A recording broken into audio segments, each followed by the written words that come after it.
This year's event is going to be the largest ever.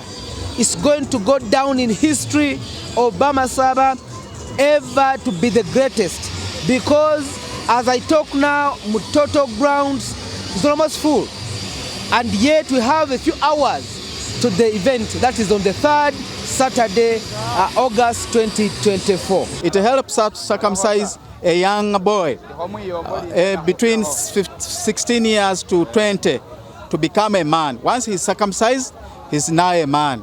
Celebrating umukolo kwefu kwe Bamasaba ubona kuri kwamanyikana linambo lyosi tsana era bandu bamile bakeni bamile tsimande ni tsimande nganobone ngobone ni betsinzuba bikuka byefu abiri umukaga byosi.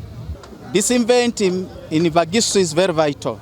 It helps us to come together.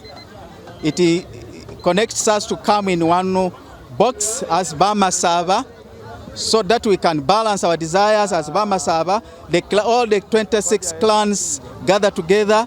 Runo kwalile kikhere kuba kukhebulira IMBALU ye Bamasaba fusi khwayingira kila khwichira khubona khuli babana bekumuka abana babengira ali akhabange khulirano khwasenyukhile nabi sekuli kumwanga kuko welete bindu byayibikhilekho.